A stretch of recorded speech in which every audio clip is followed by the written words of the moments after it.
Halo, selamat pagi dan selamat berjumpa kembali di channel ini di Mind Trading Institute bersama saya, Liao Budi. Pada video kali ini kita mau belajar satu topik, yaitu bagaimana sih membuat support dan resisten yang benar-benar powerful. Dimana kalau teman-teman melakukan ini dan mengetahui logis atau logika di balik support dan resisten, maka saya jamin teman-teman setelah video ini, teman-teman tonton sampai selesai, teman-teman akan mendapatkan sebuah insight yang baru yang akan mengubah trading teman-teman. Seperti chart di depan teman-teman ini, teman-teman bisa lihat kenapa support atau garis support dan resisten itu ditaruh di sini, taruh di sini. Di sini ada sebuah area makan yang cukup tebal yang kita sebut sebagai tembok, yang sering saya sebut sebagai tembok. Dan di sini ada satu support lagi. Kenapa sih ditaruh di situ? Padahal bisa aja kita menaruh support di sini, bisa taruh resisten mungkin di sini, gitu ya. Kenapa kita tidak menaruhnya begitu? Kenapa kita hanya menaruhnya di seperti ini saja? Nah, sebelum kita sampai ke aplikasi di teknikalnya atau di chartnya, saya ingin teman-teman pahami dulu apa sih sebenarnya itu support, apa sih itu sebenarnya resisten. Logik di baliknya itu sebenarnya apa sih? Kenapa harus ada namanya support dan kenapa harus ada yang namanya resisten. Nah, untuk bisa mendapatkan gambaran apa sih itu support, apa itu resisten, saya ingin teman-teman perhatikan cerita berikut ini. Anggap saya ingin menjual sebuah handphone, ya.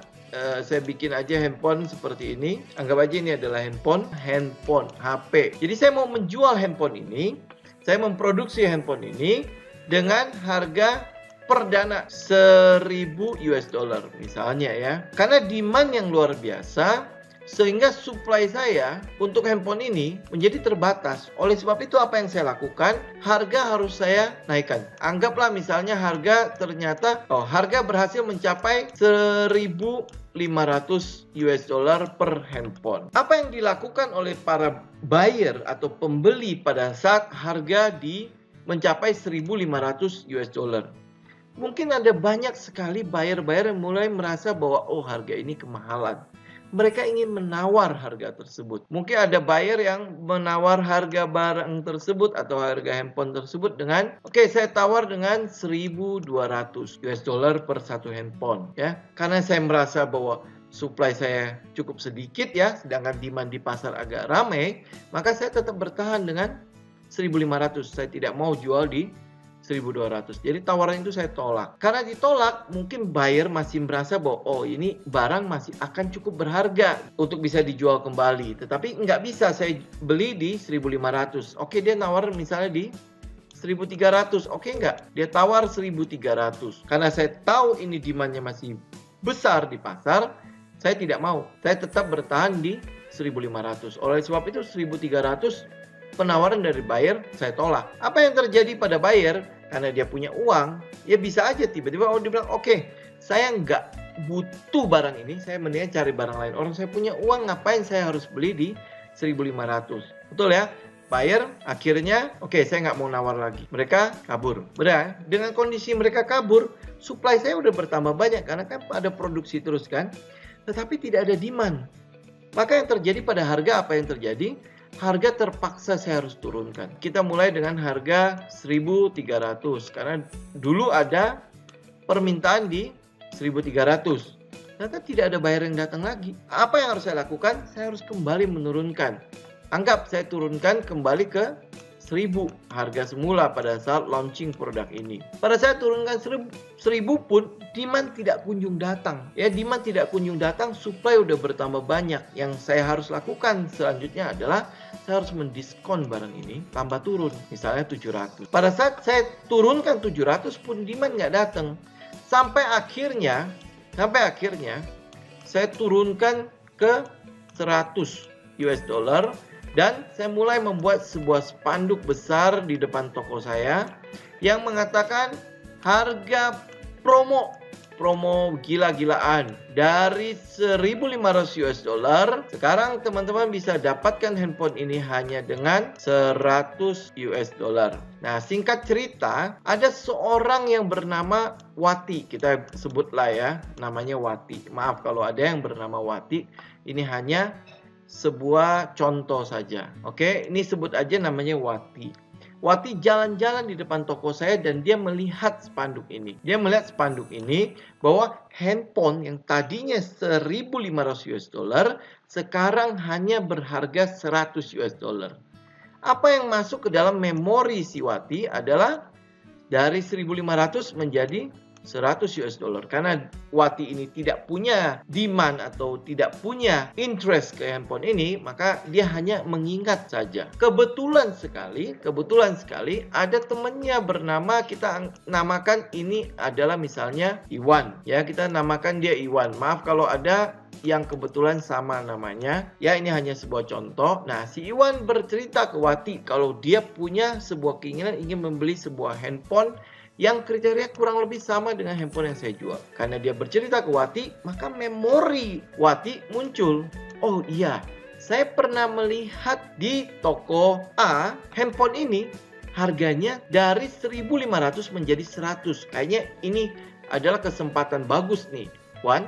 Kamu boleh pergi dan lihat dan boleh beli dengan handphone ini. Oke, si Iwan mendapatkan informasi dari Wati, dia pergi ke toko. Pada saat dia pergi ke toko, mungkin harga handphone ini sudah tidak 100 lagi. Harga handphone ini mungkin sudah naik menjadi 500. Karena informasi si Iwan yang dia terima adalah 100 dari Wati. Lah, kok udah 500? Kalau gitu saya tunggu beberapa hari, siapa tahu dia turun. Beberapa hari kemudian si Iwan kembali lagi ke toko itu, ternyata harga handphone sudah mulai naik menjadi 700. Wah, sayang. Tahu gini, saya beli beberapa hari yang lalu di 500. Betul ya? Si Iwan bilang, coba tunggu beberapa hari lagi, mungkin dia akan turun. Beberapa hari kemudian, ternyata handphone itu sudah mencapai harga 1.300. Si Iwan kesel. Waktu 500 dia nggak beli. Waktu 700 dia berpikir akan turun kan. Maka dia cerita ke Wati kekesalannya. Dia bilang sama Wati, kamu bilang itu 100. Pas saya lihat sudah 500. Beberapa hari kemudian menjadi 700. Dan hari ini harganya sudah 1.300. Si Wati tiba-tiba muncul memorinya. Memorinya apa? Memori tentang spanduk ini, banner ini. Kalau dari 1.500 harganya turun menjadi 100 US dollar. Maka dari itu, karena memori itu muncul, Wati bilang sama Iwan, kamu jangan beli dulu. Kenapa? Karena seingat saya, waktu harga handphone ini mencapai 1.500, dia turun menjadi 100. Karena menerima informasi itu, si Iwan, oh gitu ya, oke, saya tunda belinya. Padahal harganya masih 1.300. Maka buyer mulai menunda beli. Apa yang dilakukan oleh buyer? Mereka tunggu sampai harga mendekati ke 100 baru mereka borong. Anggap kalau misalnya si Wati dan si Iwan ini jual grosiran, dia akan belinya di mana? Dia akan belinya pada harga mendekati 100 perak. Dengan harapan dia simpan barangnya, simpan handphonenya, begitu mendekati 1.500, mereka mau jualan atau taking profit. Dari cerita ini, kira-kira orang ingat nggak harga 1.300? Kira-kira orang ingat nggak harga 1.000? Kira-kira orang ingat nggak harga 700? Yang paling diingat orang dan atau masuk ke dalam memori kita, harga 1.500, 1.300, 1.700, atau harga 100. Yang paling diingat, yang bisa masuk ke dalam memori orang adalah harga paling tinggi 1.500 dan harga paling rendah 100. Kenapa? Karena di situ ada namanya anger, ada namanya sadness. Anger itu kemarahan, sadness itu kesedihan, ada sukacita atau joy di situ. Itu yang diingat orang. Betul ya? 3 perkara itu pasti akan terekam dalam memori setiap orang. Demikian juga teman-teman bisa bayangkan nggak kalau ini ada dalam trade. Aplikasinya bagaimana ke dalam chart, ke dalam trading, ke dalam technical. Mari kita lihat sama-sama. Teman-teman, kalau melihat cerita yang tadi soal handphone, soal Wati dan soal Andi, kira-kira di mana itu support, di mana itu resisten terjadi. Kalau aplikasinya di technical, saya hanya akan menggunakan 2 time frame. Kenapa saya menggunakan 2 time frame? Dan itu saya stick sekarang di 2 time frame ini. Agar analisa kita tidak menjadi bias. Bias dalam arti gini, terlalu banyak informasi yang dimasukkan ke dalam analisa kita. Dulu saya dari monthly, weekly sampai ke daily. Sekarang saya benar-benar hanya stick ke 2 time frame. Karena saya tradingnya di daily, maka time frame berikutnya yang menjadi big picture buat saya adalah time frame weekly. Dengan melihat time frame weekly, teman-teman aplikasikan cerita yang tadi, di mana harga tertinggi yang terjadi dan di mana harga terendah yang terjadi. Yang kita lihat pertama kali adalah tren yang terjadi pada saat ini. Jadi kita titik beratnya, bobot yang kita berikan itu lebih berat ke tren yang terjadi pada saat ini. Tren yang terjadi pada saat ini adalah ini. Ini adalah tren terkininya. Nah, kalau melihat tren terkini saat ini adalah ini, maka kita bisa bilang ini adalah harga tertinggi dan ini adalah harga terendahnya. Ini adalah harga tertinggi dan ini adalah harga terendahnya. Pada saat teman-teman sudah melihat ini, maka kita sudah bisa tahu, oh ini adalah resisten, ini adalah support. Pada saat setelah itu dia mantul. Dia mantul. Ini kejadian sama seperti Iwan datang setelah mendapatkan informasi dari Wati. Informasi saat ini harga misalnya BRPT itu sudah 945. Waktu itu Wati melihat harga BRPT ada di 420. Makanya dia bilang sama si Iwan, oh BRPT kamu bisa beli. Harga yang saya lihat adalah 420. Yang dilihat oleh Iwan saat ini adalah di 945. Apa yang dilakukan Iwan? Dia akan tunggu. Dia akan tunggu, siapa tahu BRPT turun lagi. Ya, kalau ternyata dia naik, ya sudah dia tunggu lagi. Oh, dia tunggu lagi. Akhirnya sampai ke dia mendekati 1.500. Informasi yang diberikan oleh Wati kepada Iwan adalah hold one. Karena dulu kejadian yang lampau ini, BRPT sempat mencapai 1.500, terus akhirnya dia turun kembali dan menyentuh 420. Maka yang dilakukan Iwan, begitu mendekati 1.500, kalau dia ngambil dari bawah, dia mungkin akan menjual dekat-dekat 1.500. Karena itu adalah area resisten, di mana banyak orang yang akan mungkin taking profit di sana. Nah sekarang pertanyaannya, ini kan kita belum tahu dia akan kemana. Apa yang harus kita lakukan?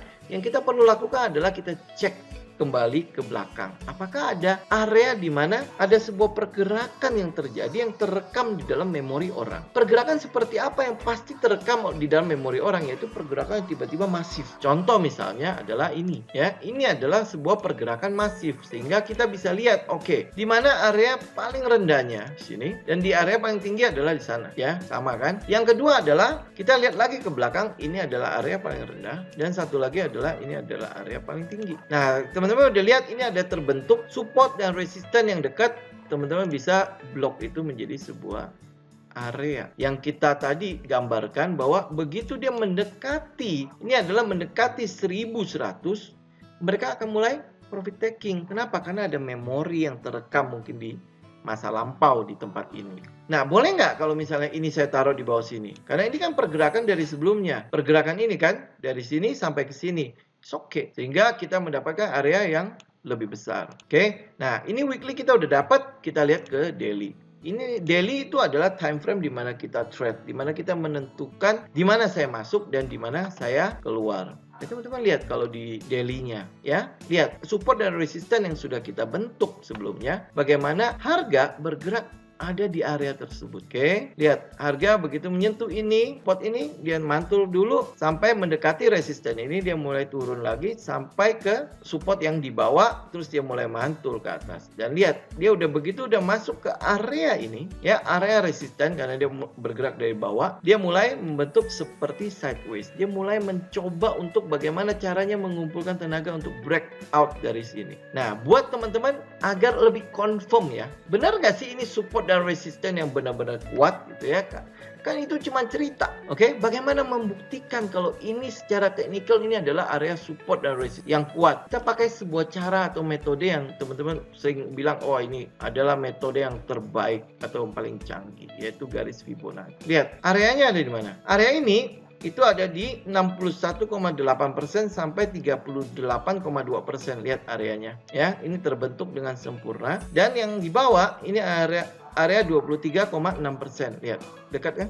Dari sini, dari logisnya atau logikanya terbentuknya support dan resisten, akhirnya teman-teman bisa menentukan area-area yang benar-benar menjadi sebuah support dan resisten yang sangat kuat. Dengan begitu, trading teman-teman akan lebih terukur. Trading teman-teman jadi tidak asal masuk, oh ini breakout dari support, breakout dari resistance. Seperti apa breakout dari resistance? Benar nggak itu adalah breakout dari resisten yang kuat? Benar nggak sih itu adalah breakout dari support yang kuat sehingga dia akan kembali turun lagi? Ya, sehingga kita tidak menggambar support dan resisten sembarangan dan itu lebih dengan gampangnya tertembus. Akhirnya bertanya-tanya, lah kok support dan resisten saya kok gampang banget tertembus? Jadi melalui video ini saya berharap teman-teman bisa mendapatkan sebuah gambaran dan trading teman-teman ke depannya akan semakin lebih baik. Oke teman-teman, jika teman-teman mungkin punya pertanyaan, mungkin punya tanggapan, atau mungkin saya kayaknya tidak setuju dengan apa yang saya lakukan, silakan teman-teman bisa komen di kolom komentar di bawah. Mari kita diskusi di sana. Demikian video kali ini teman-teman. Sampai ketemu lagi di video berikutnya. Salam tips.